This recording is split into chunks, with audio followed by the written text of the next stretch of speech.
Mira wants to know how Zev's holding up. After having gone through such an ordeal, the boy plays it off as if he's fine but he's hurting. Mira pats him on the head, assuring him it's going to be okay. Mira then wants to depart from the group as she goes to the 6th floor. Apparently, no one was able to find out anything on the 6th floor up until this point.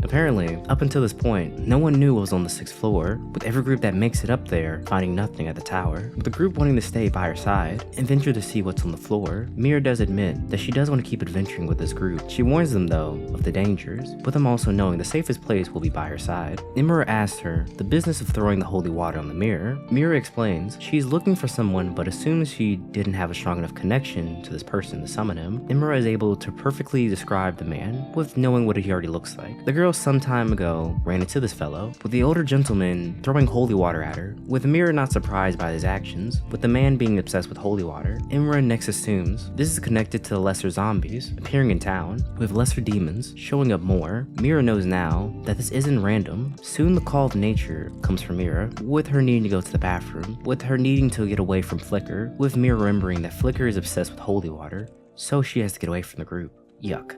The group arrives at the castle, and Mira runs to get some separation from the group, with the walls being too massive. As Flicker is asking to know more about Mira, a gate opens to a hidden door.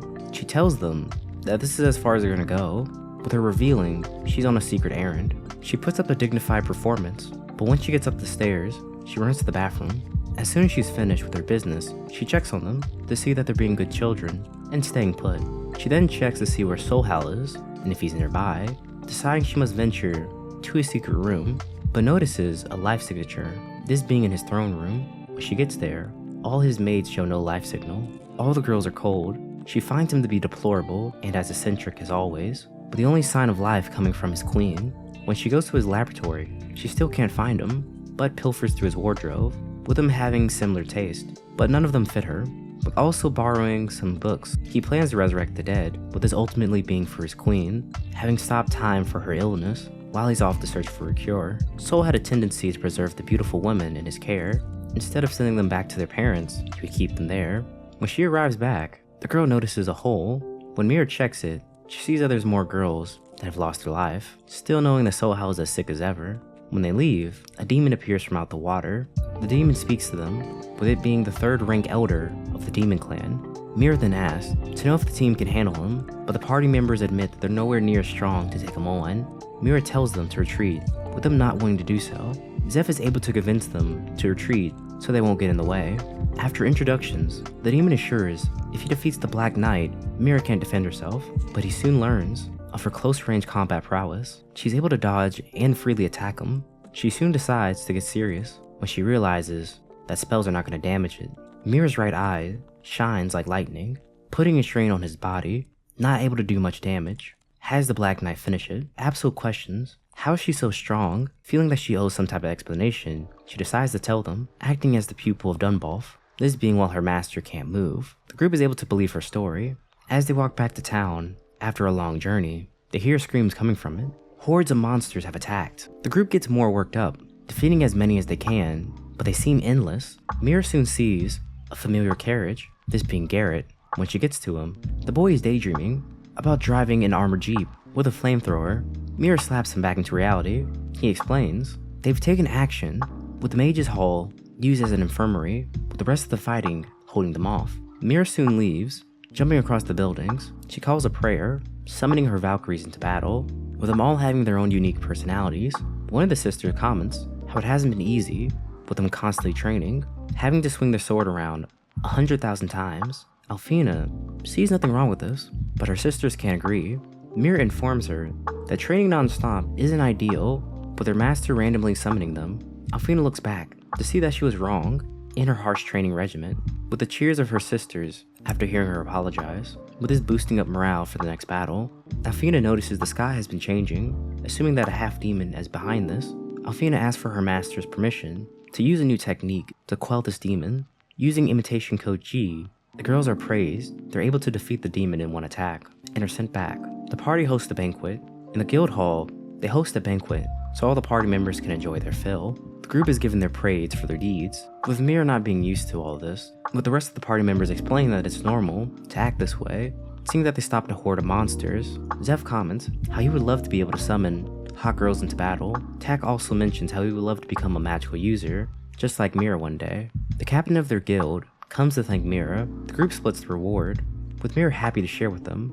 The captain of the guild asks Mira for a meeting. The next day, Mira takes Tak so he can go get his aptitude tested for magic. The girl's checking his stats, with him having a high aptitude for magic, but unable to use summoner's magic. While walking, she notices that they now sell her robe, deciding to buy it. Mira goes to her meeting with the guildmaster, but the man actually being a former player, with them both using the inspect function on each other when they first met. Players have been reborn into this new version of the game. The guildmaster was not as lucky as she was, with him being here for a full year. On the first day of the update, he awoke in a rainy field, having to shield a widow, with him now being able to feel pain and the warmth of his own blood. The widow Hana lost her husband to goblins, struggling to raise a child, with the man unable to log out and having no allies with them. He looked around for medicine, but there was no aid. He heard that Solomon's kingdom was nearby though, wanted to track the man down to ask him what's happening, figuring that Solomon would have the best idea about the situation. There was no healing potions in the game, but he assumed that the NPCs could learn it, teaching the widow how to craft them, defeating the goblins, and teaching the villagers the basics of self-defense. The villagers are now able to learn and become independent. Soon after, he gathered his bearings, with also meeting some friends, new and old alike, and formed a guild, but knowing there's going to be much more he has to learn in this world. Ultimately, asking Mira to join his guild, Mira turns him down, with her being rather busy, but offering to lend her assistance if he should need it, but does ask the man to look at this note from Solomon. In the carriage, she receives a bevy of gifts from all the party members. She returns home to rub it into Solomon's face that she's been reborn. The man is fighting to hold back his laughter.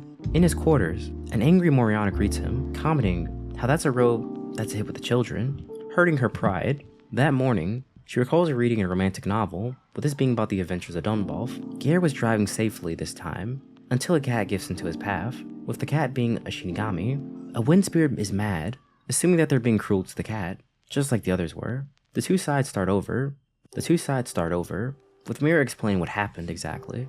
The cat returns with her, and she tells them that humans attacked her by the lake. Solomon wonders that of Solhau and Howard, with Mira not having a strong enough bond with Howard, with her also stealing all of Sol's research, with her thinking he's going to track them down once he gets back to realize this. Solomon hands the papers over to his assistant, then clicks his bell to call the maids to change Mira's clothing again. Solomon laughs at her as she's being changed again, with Solomon knowing her taste in clothes, but also knowing he's embarrassed by his new form. The suit is embedded with technology. Mira informs him that a third-rank Count Demon appeared at Solhau's residence. He clicks the bell again, offering tea and snacks as she let her guard down. The maid drags her into the pit, with having her frilly dressed now, with this being more Solomon's taste. Mira also mentioned how spirits are being attacked, with one of them being saved by the Shinigami, named Maru. They both assume that this cat must belong to one of the 9, Kagura. Before she leaves, she is given another dress. She begins to enjoy her time off, but is quickly taken away. Mira and Solomon discuss Solhau,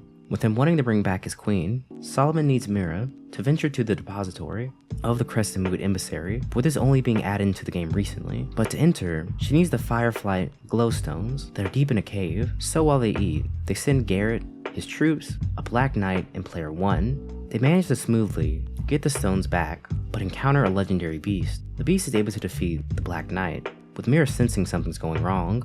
Luckily, Merlin, one of the 9 wise men, was nearby, with her also searching for the beast. When she's asked about this, she tells them she's not going back, with them assuming she doesn't want to get put to work by Solomon. This is where we're going to leave off in today's video, with this anime being broken down into multiple parts. Now if you liked the video, here's another one just like it, and if you did like it, why not subscribe? I'll be uploading daily videos just like this one, so I'll see you next time.